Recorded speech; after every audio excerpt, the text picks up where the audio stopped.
how old are your kids now? 9 and 5. And was it this Halloween that you took them to a kind of a big showbiz Halloween party? Oh, gosh. Oh, that was a couple years ago. And I wore a really, I like to dress up, you know? I like a nice tacky wig. Yeah. Snap. And,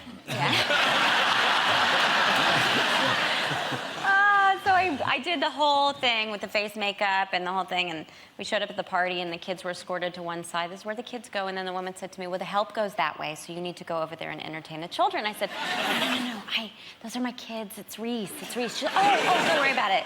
So then I went into the party, and the host comes over and says, Bono's here, and he wants to meet you. And I was like, oh my God, I had full, like a red yarn wig, white face, black lips, scars on my eyes. I was like, yeah, tell him I'm not here, So I didn't have to say hello to him, thank goodness. But what, were you the only one in costume? I was the only mom in costume, yeah. I was the only grown-up in costume, so they thought I was like the clown come to entertain the children. I didn't do that again. No. Now, I don't know who keeps a list of these things, but this film must have one of the biggest rat budgets of all time. Big rat budget. I mean, there were scenes when you're wading through rats. Yeah, I think we had like 5,000 rats. Some of them that were trained as well. They're all that one. They were all trained, and I was like, you couldn't have trained all of them. There were certain pockets of them that were trained. Also, who do you call? Do you have 5,000? Yes, we do. I mean, thank God you called. Finally. I've been waiting for this. Yeah. Big time. Yeah, and they're incontinent rats, which, yeah, so it was kind of stinky. Luckily, I didn't have, like, I had to wade through... They're not incontinent, They just don't care. Why would they care? I love that you're offended. I'll hold it. I heard someone else say they were incontinent. It sounded smart. You're right, they're just rats. They're just like pee and poo. Yeah. Luckily, yeah, I just had to wade through them. You must think I'm awful. We'll have complaints from rats. Yeah. But you were mean to poor Bill Skarsgård, who plays the Count. Yeah, I wasn't mean. But he had a scene where he had to be kind of locked in a sarcophagus where... He's handsome, isn't he? And he was in there in the full kind of Count Orlok prosthetic makeup. He's got contact lenses in, that means that they kind of make him go blind. And he's laying in there, and they've filled it with rats, and he's got maggots all over him as well. And then they close the lid as well, so he's just trapped in there with them. It's like I'm a celeb. It is like I'm a celeb. Jim Cameron never asked me to do anything. I did feel bad for him, because then we'd do it a few times and I'd be pushing the sarcophagus and they'd be like, oh, Nick, you've got to move your hand here, or it's got to be pushed a little bit quicker, or whatever. I was like, sorry. They'd be like, one more time, Bill, because Nick... I was like, oh, sorry. Hop back in, you'll be fine. Don't worry about it. Talking of rats, the house where you filmed Ghosts, it had rats, right? It had dead rats, which is maybe better, actually. But they do stink. They kind of stink out the floorboards. So it was a really enjoyable filming experience, going there every day at 7 a.m. And is it true the house was really haunted? It was haunted, yeah. They did find a severed head in the attic. Severed head? Yeah. I mean, it was in the 16th century. I say it like it happened while we were there, but... I found a severed head. Skull? I guess so. But maybe it was somehow clear that it had been... chopped off. Ripped from its next to the body. skeleton. The no body bit was probably... Yes, yeah. I have my severed head at home. I have, like, a prosthetic version of my severed head from a show that I did a while ago, and it arrived in a box, special delivery or whatever, and I opened up the box, and my younger son was next to me. I opened it up, and he goes, Dada? I was like, oh, don't worry about that. He was like, Dada! He was looking back and forth between my head in the box and me. Probably going to be quite traumatic for him down the road. There you go. Now, Halloween's big in Hollywood, isn't it? Oh, yeah, absolutely. Yes, they go around...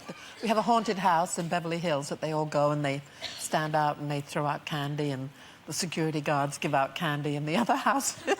Happy Halloween. When I was a kid on Halloween, I had a horror house in the garage, and I would put up a sign, horror house. It was 25 cents. The kid would line up. I'd take their quarter, say, wait a minute. I'd go in, they'd come in, I'd squirt them with a fire extinguisher and kick them. And they liked it. So, And on Halloween in our neighborhood, vandalism was really big. I remember going trick-or-treating when I was about 14, and the guy said, wait a minute, and he poured gas all over this lawn, and then they answered the door, and then, trick-or-treat, boom, and the whole lawn went up. I mean, we were serious vandals in our neighborhood. Trick-or-treat meant vandalism. Thank God it was last night, so people can't get any ideas. Listen, we thought we'd do our own little version of Trick or Treat. So round the back, we've set up a house front, essentially a little bit of Coronation Street, and we've lined up some members of our audience behind the door, and we have a group of little boys ready to ring the doorbell and trick or treat them. Let's see the little boys. Look, it's Westlife, ladies and gentlemen.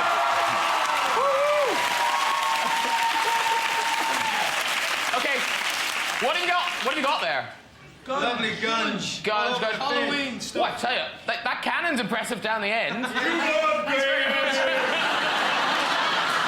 Oh, how the boys have grown up. All right. So now, listen, what's going to happen is we're going to ring the doorbell. Right. They come out. Right. We will then decide if the person should get a trick or a treat. Right. So here's number one. Okay. Hi. Hi. Okay. What's your name? Francine. Francine, trick or treat? Trick. Trick. You sure? Yeah. Yes. Okay. It's trick. Go on, Westlife. Go. Oh. Good job, Westlife. Very good job. Okay, we've got a big gun. Let's get the big guns in. The big guns. That's it. Just straddle it there. Go on. Oh. He looks like Cher in that video. All right, Westlife. Don't do it yet. Right, okay. Okay, don't do it yet. I'm ready to pop. Okay, let's get... Have they been on tour? Okay. let's get somebody out. Okay. What's your name, sir? What's your name? Matt. Matt? Hello. For Matt, it's a trick!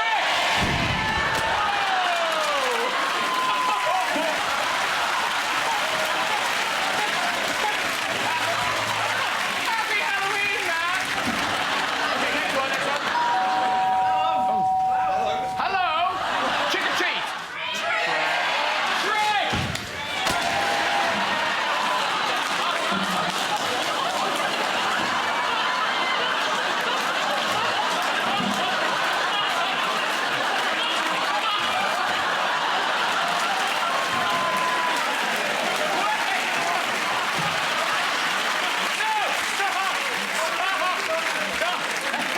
If you can see anything, try and get out. Thank you very much for the slide. Happy Halloween, a couple of weeks ago, we were looking at a website called Awkward Family Photos, and we asked people to send in their own family photos. So we've got some people in tonight who've some pics for us to look at. Now, where is Christian Diaz? Where's Christian Diaz? Hello. Now, so basically, this was a Halloween story. Yeah. Your mom was late. Yes. So she couldn't put you in the outfit. Right. And your father very quickly rustled you an outfit. Yes. And what did he dress you as? A birthday present. Okay.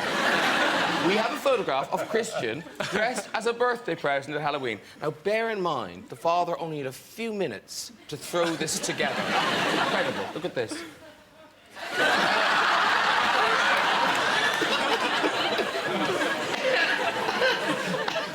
Did anyone know what you were supposed to be? No, I don't think so. But a very nice old lady did say, that's a very pretty costume, and gave me a tenner. So, and? Nothing else. Asked you to what? Unwrap the present. No, but that costume, speaking of Halloween, is actually available. We remade it, and you can be that roar costume if you want to. There you go, ladies. Start saving. Got a couple of weeks. Actually, talking of dressing up for Halloween, because you love Halloween. I love Halloween, but you know, honestly, I've never been trick-or-treating. You do that here? Yeah. Yeah, I've never been trick-or-treating once in my life. I wasn't allowed to celebrate Halloween because I came from a very sheltered, religious household where... Where was I? We weren't allowed to go either. Because, Really? Yeah. The same thing. My parents were like, no, it's... So we turned out the work okay, of right? the devil. Sure. Yeah. Ish. Yeah. I remember on Halloween Halloween, we would turn off all the lights, shut all the blinds, and like bring the dog inside so that the dog wouldn't be sacrificed, you know, because all kinds of crazy stuff goes down on Halloween. But now I celebrate it, but I still have yet to find time to go trick-or-treating. Wait a minute, you would just sit silent in the dark? We'd have a prayer meeting. To be clear, we didn't do that. My mum just didn't want us to go trick-or-treating. Yeah. Well, I guess mine are more interesting. No, they probably are. So, on Silence of the Lambs, is it true that... Did you never speak to Anthony Hopkins? No, never spoke to him. He was scary. I mean, the first day we had a reading, we had like a little read-through, and I got there early, and then I went to the bathroom, and I came back, everybody was sitting down, we did the read-through of the film, and by the end of it, I never wanted to talk to him again. I was petrified. And so then we did the whole movie. He was always behind the glass partitions, or he was in his cell, and because the scenes were so long, they'd kind of lock him in at the beginning of the day, and he'd go there, and then the next day, he'd be on the other side, and I'd be on this side, and we got to the end of the movie, and it really had never had a conversation. But you never passed backstage in a corridor? No, I avoided him. As much as I could. I really avoided him. And then I was eating a tuna fish sandwich. It was the last day, and he came up to me, and I guess he was sidled up to me, and I said, I don't know, I sort of had a tear in my eye. I was like, I was really scared of you. And he said, I was scared of you. I think it's funny, because why would anyone be scared of me? I don't know. So when you were filming the scene, you know, I'm available. Would you do that again? When you were filming the scenes when he was behind the partition, while they were reset cameras, you just sat there? Well, yeah, because he was screwed in. I couldn't get to him. He was behind the glass. Did he stare at you? Sometimes he did. I don't have an Anthony Hopkins story, but I would like to take the opportunity. I taught a child called Gary Hopkins, who was... That's the camera. And I'd very much like to take the opportunity to say he was a...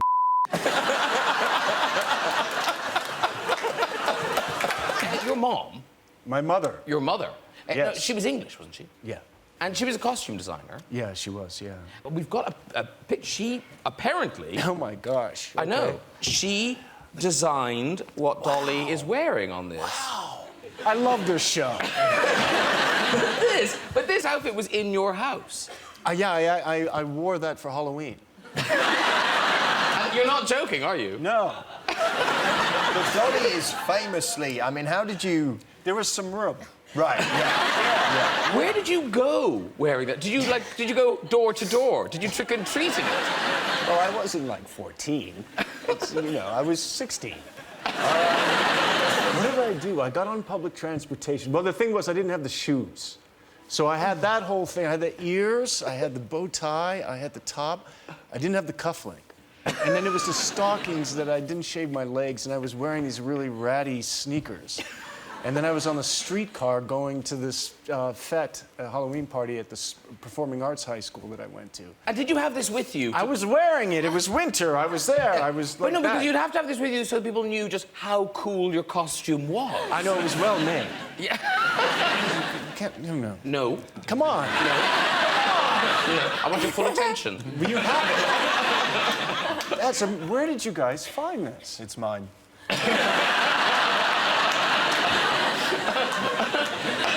I'll trade it for your motorbike. I fell off that. We can't stop talking about your career without mentioning Harry Potter, because you were Yeah. Lots of different... You've got kind of different people come up and approach you after Harry Potter. That, I said, people, you know, they're funny because they actually get really scared. In fact, I was walking down Hampstead Street and somebody actually just screamed. You know, really grown adult. They just like went, ah! You know, and just like, really, really scared. And you go... And then there are young children who are scared of me. Yeah, they're scared of me. Between that and the red, because sometimes it's quite useful. I've got a wand at home, so when Billy brings, my son, he brings kids who I don't particularly like, I just set the wand out. Or they're not being particularly good, you know. Take the wand out and they suddenly, you know.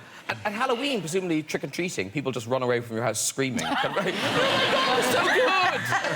It was amazing! It's the one time we don't have to dress up, and we just sort of blend in. So, we'll have to make an effort, it'll be fine. But the weird thing is, in Harry Potter, you could have been working with Jack. How? Well, was it a missed opportunity? I auditioned for What, Harry Potter, yeah. I could get the eyes. I could have made a very good Potter. No, because I looked very like Harry Potter when I was little, and I was a massive pothead into Harry Potter. Into Harry Potter, not weird. But I loved Harry Potter. And I looked so like him. I used to get teased at school. There was a school bully, because my school was actually quite rough. I know this is all like a big app, but the school bully was horrible to me. He was called Atticus Hoy. He used to tease me for looking like Harry Potter. Every day I'd come into school and be like, "Oi, Potter, why don't you piss off back to Hufflepuff?" Yeah. Now, HBC already sees where he's gone wrong there. 1, it's Hufflepuff, and 2, Harry Potter was in Gryffindor. Yeah. Expelliarmus, Atticus Hoy. We have a picture. We have a picture of that. The clue's in the picture. I think you are age 11 here. Who would bully that? That's very cute. Like, he could have played the part. Yeah, he could have. I wouldn't have been a very good Harry Potter, because in Harry Potter, they're very proactive. Like, Harry Potter's very, he does stuff. I wouldn't be like... I was... if I got given the invisibility cloak, Ron's like, "Oh, should we go and find the Philosopher's Stone?" No, we're going to put it on and go and try and see Hermione's Chamber of Secrets. Obviously. I'm interested. You were able to watch that scene. I thought you looked away during the kind of... Oh, no. Oh, I know what you're talking... No, I did. By the way, I hope you heard I was cracking wise over here watching it, because I don't even like watching it on a clip. I'm very uncomfortable with it. I don't like horror movies. They scare me. I don't know why you guys do. I really appreciate that you do. But I don't like them. But I had to see the movie. I'm about to go out around the world and promote it, and I was like, I gotta see the movie. So they screened it for me by myself in a theater. But I watched it in an empty theater, but I had the volume control. So I was groovy. All the talking, great. The minute the music comes up and the thing, I'm turning it down to 0, and I turn away. But, swear to God, they insisted on having a guard in the room so that I wouldn't pirate my own. And I'm telling you, I was like, wait, what? And the guy's sitting in the back. So my entire movie, I turned the volume down, I'd turn my head like this and go like this, but I got to listen to him. And he'd be like this, oh no, oh no, oh. You know what I mean? Yeah. It was like, really?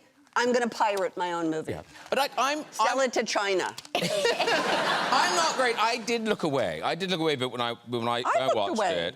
Lydia and David, can you watch? You can, can't you, Lydia? I can. I prefer horror to murder or like true crime, which is what I'm promoting. Because you were in the Dracula TV series. That was horror, wasn't it? Yeah. Yeah. I mean, were you a vampire? Yeah. I say, was it horror? Check this out. That's you. Look at the nipple. It's quite something. It does seem weird it's that not real. The nipple is fire retardant. I mean, that must have taken forever. Oh, my goodness. Yeah, it was 4 hours in the morning, and then to take it off was 2 hours. How thick is it? Were you in a suit, kind of? No, so the head is prosthetic, then they had the hair and the ears, and then the hands, and then it was like a leotard suit thing, a legging kind of thing, and then they make the feet around. Wow. Yeah. And you were filming this in the summer? Yeah, so I was filming in the summer, and the old Hartswood studios had no air conditioning, so we were all boiling, and it was a heat wave in July. You do look like you've just stayed on the beach a little too long. I'm also eating a caramel bar. Oh, yeah. Yeah, because I know that horror is not real. I can kind of stomach it. It depends, not too scary. David, what do you like? I don't mind a horror film. They can be frustrating sometimes. Not your ones. Not mine. Your ones are perfect. It can be a bit like, oh, don't go into the scary mansion on your own. And the tropes can be... I mean, I always remember the Blair Witch Project. There was that thing they would... But I think, because I quite like Blair Witch Project, but it was a bit, they'd traipse around and they'd go, oh, God, we've come round in a circle again. And you go, just get in the river, get in the river, follow the river. It's the glaringly obvious. Logic. Yes. Logic. Yeah. Obviously, real vampires consume a lot of blood. People pretending to be vampires, how much blood do they have to eat? A lot of blood. Yeah, a lot of blood. And it varies. There's, like, loads of different variations of blood. There's one that's, like, just for aesthetic purposes. It's very... You must have dealt with blood, right? Fake blood. All the time. Sick to death of it, blow. O2, O-A... What's the other ones? E-D-I-S-C. Yeah. It's just, all the time. We had different types. There's, like, a human blood, which is dark, and then there's a sparkly blood, which is, like, a vampire blood. But they made one that I could drink regularly that was made out of, like, hibiscus tea and raspberry. Was it nice? Something. No, it was awful. It was like Sour Patch Kids. It was really... Yeah. What did they use for brains? Because we always used to have squash banana and oats for brains. You blow someone's brains out, yeah, you get squash banana and oats. Very good. Were you eating? Yeah. What? Were you eating? I'd eat some brains. As all cops do. And you have said, Olivia, that you're not a great one for the research. Understatement. Sorry. I love No, but you must have done some for this. No. You must have done some for this. Yep. No. If you asked her... You licked a stamp. Well, we were all given lovely Polly, who's a movement coach, and it turns out I can't change what my body does. So I still walk like me, which is, I've been told, quite like a farmer. And no, I have to say, there's a scene in it, and it's you and Prince Philip walking up the garden. Is it filmed on the back of my head? No, it's the two of you walking up towards you out in the garden. Yeah. Did you say farmer? Oh, OK, so... Does the Queen do arms? Yeah. Well, every now and then when I'm really concentrating, I can get a little bit right. So was I doing that as well? Yeah. Oh, yeah, OK. Yeah. Yeah, I'm not very good at... But you go to extraordinary lengths to research I go things. to ridiculous things. I don't think it necessarily is necessary. But I enjoy it. I do but enjoy you it. love it. I love it. And I like the... Were you brilliant at school at research and projects? Yeah, I was a SWAT. Shit at it. Yeah. And then you've got a friend... Is it a friend of yours who's a psychic? Oh, God. Ooh. Yeah. This is my favourite bit. It's funny how one story comes out and then it obliterates. So it's the defining thing. In fairness, other actors going, OK. I want to hear more. I want to hear... Well, look, yeah, I did meet a psychic who's a friend of mine, and I was seeing her. She's got lots and lots of different strings to her bow, and she does healing, and she does other things. But she also has a talent for mediumship. And as I was seeing her for something else, she said, "Oh, Margaret is here. Does that mean anything?" And I said, "Yes, it does." And I suddenly thought, well, I've got... If I play... before you get... I had been asked to play her. I hadn't actually said yes at that point. And I said, well, yeah, no, actually, if you've got the horse, the horse's mouth, it's in the room. You're not going to say, yes. No, actually, so... And so I said, yeah. And I said, would you mind if I played you? And she said, I prefer you. She said, answer was? No, she said... Well, no, she did say, I think you're a better idea than the other actor. Ooh. The other idea. The other, the other... Who was the other? They never told me the other possibility. But whether it was true or not... But there's the sound of a lone gunshot right now. No. But it was a very typical Margaret thing. Because you had met her. I had met her. She had a way... Oh, yeah, a couple of times. This? Yeah, you see, you didn't ask. But she had a way of sometimes complimenting you and putting you down at the same time. She was... and the fact that she said, oh, yeah, I think you're better than the other... It was just like you never knew where you were with her. Then she came through with another note, which was useful, whether it was true because the psychic was fantastically intuitive or there really was the ghost of Margaret telling me, I don't know, but the note was good, and it said, get the smoking right. OK. And I smoked in a particular way, and always remember that the cigarette holder is as much a weapon for expression as anything else. And that was a good note. And she was somebody who was innately dramatic. If you're royal, you can't necessarily talk much. You're a walking icon. You're a walking... So she was very, I think, conscious about the silhouette and whatever she did with her body, and particularly with her hands. And so, anyway... Am I waxing too? No, I love you. I just don't... You don't believe in talking to dead people? No. I didn't. We did research to see if anyone else had ever played a vampire. One person on the couch has. I give you Alan Carr as Nosferatu.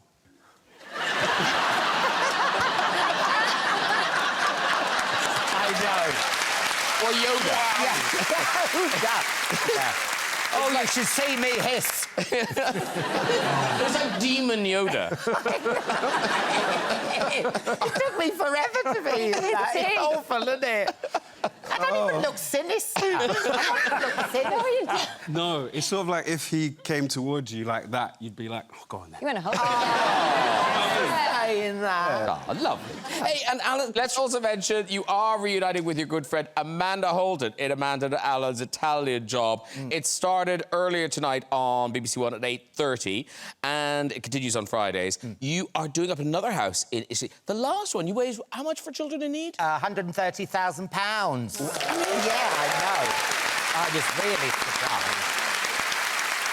So this was my choice, because last year's was Amanda's choice. So this is in Tuscany. I got one for €1. I picked it and we turned up, and, yeah, it's a shitty. OK. And what, is it a house or is it flats? What is it? No, it's a big house. It's amazingly still €1. And it's this medieval townhouse next to the river, but everyone's sort of left. It's got a really sad story to it. Because the last one, it was like squatters. I don't know if you saw it. So we went in there and it was just ripped. But we went in there was... The woman's cup was still on the side. There was an egg cup. It was like the Marie Celeste, you know, and then heartbreaking. So we had to be a bit sensitive to that and stuff, so... No, you know what? Look, this is me trying to be sincere. The poor old lady with the cup. Yeah. Something awful. Yeah. She was gone. Vampires. Yeah. She died. Oh. That's good. Not for her. Well... Don't do a reading at the funeral. It's what she wanted. Yeah. Well, at least you didn't live to see your house out for €1. I know. My heart. Because, Dominic, where were you? Was it in Hoxton you were doing up a house? Yeah, I did. I had an old house in Hoxton, which was 1700 or something, and it was it was an office, and it was lain empty for about 5 years or something. So I got it quite cheaply, and it had a derelict thing at the back. And I remember thinking, and you do think that when you see a ruin like that, I don't know if you get it, you see a ruin, you think, oh, it's lovely. And actually, it's the best time is then, and then you come along and you ruin it. I mean, you do it up and ruin the ruin. But this house was a bit odd. It had a poltergeist, because it was 300 years old, and it was built on next to a plague pit, just in Hoxton, where they used to bury them 20 deep, you know. Good price, you say? Very good price. And this poltergeist, and my friend was there, and stuff was flying around. And, did you see anything like that? I didn't, but it always had a bit of a weird feeling to it. And then I went away, and he moved in, and his friend moved in. His friend was a vicar, and I might have wakened to something in the poltergeist, who started chucking stuff around. And so I then looked into exorcising it. Yourself? The Exorcist. You're saying this all so casually. Well, no. The story. It was a while ago, but anyway, it all worked out. It's still there. Didn't tell the guy who bought it off me, but hopefully he's not watching. So I looked into it. How do you exercise you know? And it's quite a process. It's a real thing, and it's quite a process. And you have to look into the history of the whole house and try and identify who might be the unsettled spirit, and you know, this is 300 years old, how was I going to do that? Then you go to the Catholic Church, and the bishop has to approve, and all these, you know, there's a whole office in the Vatican does all that. And then this guy was advising me like this, and I was going, oh, when am I going to get rid of this poltergeist? And he said, or you just have a kids' party. Just get a load of kids in there, and it settles the spirit. It cheers everything up, and you get loads of kids in there, and one or two kids their head might spin round, but it'll be fine. So we just had a couple of parties, and it was it settled it. Oh, that worked? Yeah, that's how you exercise a house. Kids. Chuck the kids in there. That's amazing. That's amazing. If only Linda Blair had invited some friends over. How different that film would have been. And Alan, are you saying your house was a bit... Yes, it was haunted. We had things fly around in the house that we did up as well. Did you see things flying around? We were filming a piece to camera, and I said, can you stop turning that lights on and off, and they went, we're not doing it, and then we all were like that, and it was going click, click, click, click, click, and then a bottle of wine flew out the wine rack and everything. Did it? Oh, hysterical, man. And then I do believe in that because, you know, do you know I got outed by a Ouija board? Have I told you this? No. I got outed by a Ouija board. Me and my mum would do the Ouija board when my dad was away. And I said, is there anyone there? He went, yes. And I said, do you have a message for us? He went, homo, H-O-M-O. And I went, goodbye. Thankfully, my mum can't read, so that was... Very good. Jiminy Curtis. Uh-oh. You return as Laurie Strode in Halloween. It opens on the 19th of October. Now, here's the thing. So we're 40 years on, unbelievably, 40 years since the first Halloween movie. And there have been other Halloween movies, but we discount them, isn't that right? That is correct. We are just connecting the dot between the movie from 1978 and the movie in 2018. And Laurie Strode, I mean, her story could have gone in any direction, but how it affected her is really extreme. Well, it's gone the way that trauma will take you. You know, October 31st, 1978, she was young and filled with promise and excitement, romantic, dreamer. And then October 31st happened, Michael Myers showed up, and the next day she went back to school a changed person because by then she was a freak, and she was just the person that survived him, and she got no help. So you see a woman who's carried trauma for 40 years. It cost her family, cost her marriages, cost her child, because she knows he's going to come back, and obviously that's what happens on October 31st, 2018. And you are ready for him. I mean, she is fully weaponized at this point in her life. Well, she is traumatized and weaponized. It is a combo platter. But then you did have to... I would have thought for some other movie you'd have had to do weapons training, but for this one, you went and shot real guns. I did. And the first day I went in for my ballistics training, there was a guy named Ray in Charleston wearing basically a Halloween sweatshirt who was obsessed with Halloween, and they didn't tell him I was coming in. And of course, there was a moment where he turned around and he was completely overcome. And then what happened was he wanted me to shoot his laser disc. So they took the Michael Myers face, put it all the way down the gun range. Yeah. And for my first shot with this Winchester, which is a live round, it's a big, heavy gun, clunk, clunk, boom. And do you have a picture of it?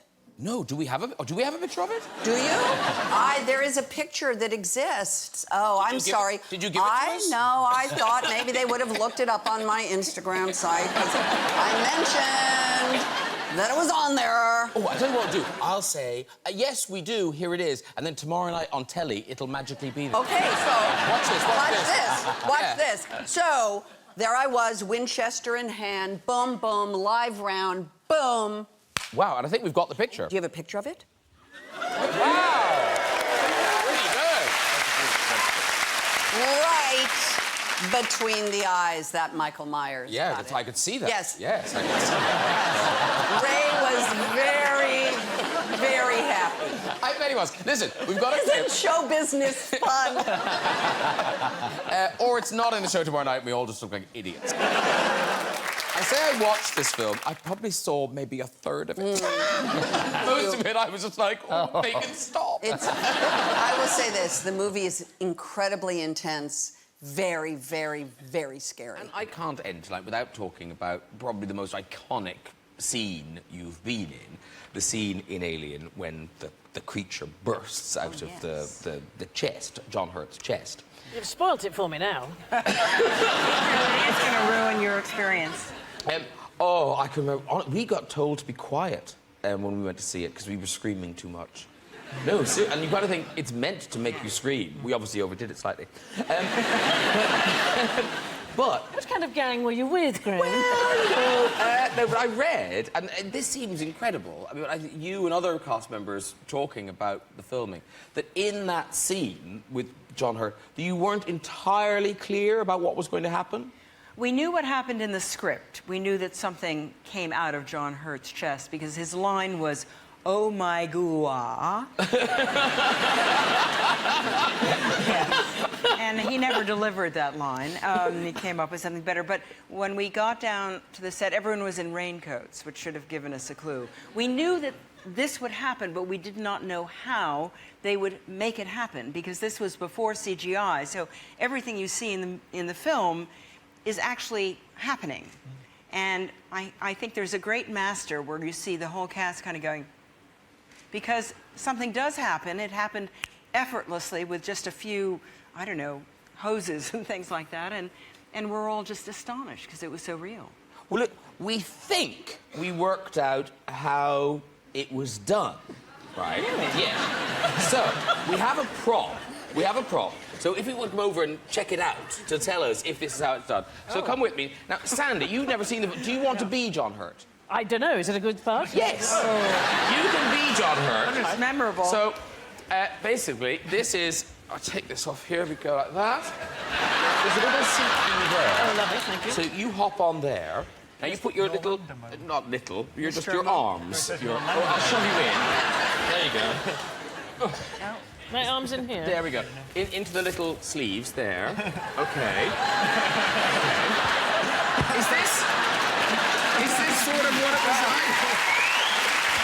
It's exactly the way it was. Yeah? Oh, exactly. Oh, I love Sigourney because she's humouring us. Now, Sandy, you've been very good. No. No. But no, if you get into your character... We're having breakfast, Okay. and suddenly he starts coughing. Right. And he can't stop coughing, Okay. and then suddenly something starts to burst out of his chest, and... Okay, yeah, it's exactly you're how it begins. in the end, he's in terrible pain.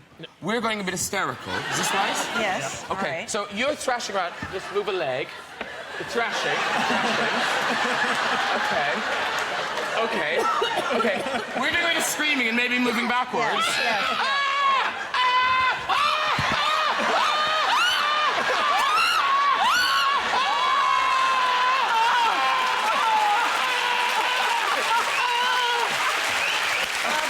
Bravo. It's good, isn't it? Not bad.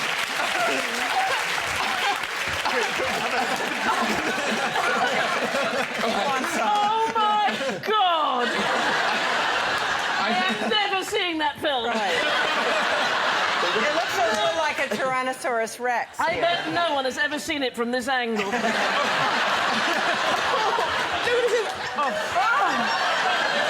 our prop seem good? Isn't that fantastic? Do you want to get out? No, I'm fine. Let me get you out. Well done. Well done to the man under there. Yes. Well done to him. You want to go and sit down again? Are you covered in blood? No. Did any of it splatter? No, that's fine. Because we tried it in rehearsal and they were a bit enthusiastic with the blood. Do you know, I can honestly say that is not something that will ever have occurred to me might happen in my life. It was just... I've never seen a thing rise up like that.